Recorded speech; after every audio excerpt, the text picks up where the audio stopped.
The number one trending topic I am finding when speaking to e-commerce brands is around their desire to adopt a full funnel marketing approach. It's clear from these conversations that need to both create and capture demand is growing. But how do you approach this? Firstly, it's key to understand the concept of the funnel. It's a model that illustrates the customer journey from initial awareness of a product or service to the final purchase decision and beyond, showcasing the role of digital marketing at each stage. So, let's visualize it. Editors, if you could please insert a graphic on screen for me. Thank you.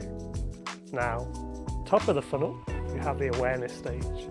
This is where creating a strong brand presence is crucial. Make relevant customers aware of the brand, products, and your brand story.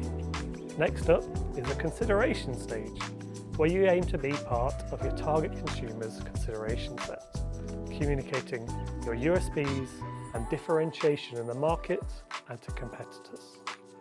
Conversion, the most well-known stage to all, with the goal of turning that interest into action and customer acquisition. And finally, loyalty, often overlooked for the quest for new customers, but incredibly important for long-lasting success. Creating customers that go beyond a single transaction by re-engaging at the right times. And that's the funnel. Pretty simple, right? Although in reality, that path to purchase is not purely linear. There's a little something called the messy middle, as consumers bounce between touchpoints before making a purchase. Knowing what the marketing funnel is, applying a full funnel marketing approach as an e-commerce brand is then about 1. Having a clearly defined overall business objective. 2. Identifying what success looks like at each stage of the funnel to ladder up to the overall business objective. And 3. Selecting the most efficient ways of delivering your campaign message to achieve your KPIs at each stage of the funnel. A cross-channel marketing approach to engage with customers at different points in their journey across multiple channels while creating a consistent experience. You could go hard on social at the point of awareness, for example, which would do a great job of getting your brand in front of new customers. But if it's a considered purchase and you are appearing on, say, shopping results whilst they're exploring their consideration set, then you risk a competitor swooping in and taking over at that point. Let's add some colour to this by applying it to an example. I'm the head of e-commerce for a chocolate bar reseller. We entered the market a year ago and we're seeing good on-site performance and sales, but we're struggling to scale this up. Step 1, have a clearly defined overall business objective. This is to increase awareness of our own brand as the go-to location for your affordable chocolate needs, which in turn can increase my overall traffic and revenue numbers. Step 2 and 3, what is success at each stage of the funnel, and what would be the most efficient ways of delivering the campaign message based on the KPIs at each stage. This is where there's a huge array of options. What's right for each business will be different. So let's break that question down by the different stages of the funnel. At the awareness stage, getting our message and brand in front of as many of the right people as possible. Here we'll be using KPIs such as impressions, CPM, ad recall, brand lift to judge performance.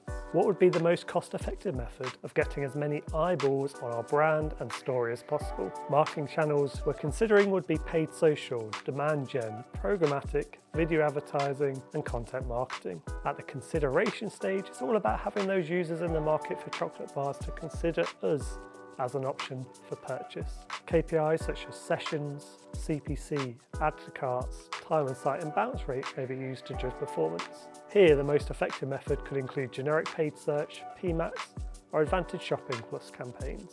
If we drop down again now to the conversion stage, this is where, in this example, we currently already feel confident in turning those visitors into sales on site. We'll be using KPIs such as conversion rate, sales, transactions, revenue, and ROI to judge performance. Most common channels considered here would be PPC, affiliate marketing, comparison shopping services or CSS, to name a few. And at the loyalty stage, we're getting those users to come back to us when they need that chocolate fix. KPIs such as repeat purchase rate or customer lifetime value can be used to measure performance here. Key channels for activity at this stage of the funnel often include email marketing, loyalty programs, branded search, and also closed user groups like blue light card and affiliates. The goal is then to select a balance of those campaigns and channels across the entire funnel to deliver upon that original business objective. Good to be back. Ultimately, to achieve the business objective, each stage of the funnel has to play a role in moving customers further down the funnel. Focusing and over-relying on one certain stage means that will eventually be a maximum growth that can be achieved, which is why so many of my recent conversations have been around the need to also create and not just capture demand due to a historical tendency to focus on that short-term conversion stage. At Genie Goals, we have a no one-size-fits-all approach to our channel selection within the funnel. Instead, our emphasis is on identifying the channels most effective, efficient, and powerful at driving your campaign message at each stage of the funnel based on the objective it is trying to achieve, or laddering up to the overall business objective. This is because what works for one e-commerce brand is not going to necessarily be right for another due to the different complexities and objectives each business will have.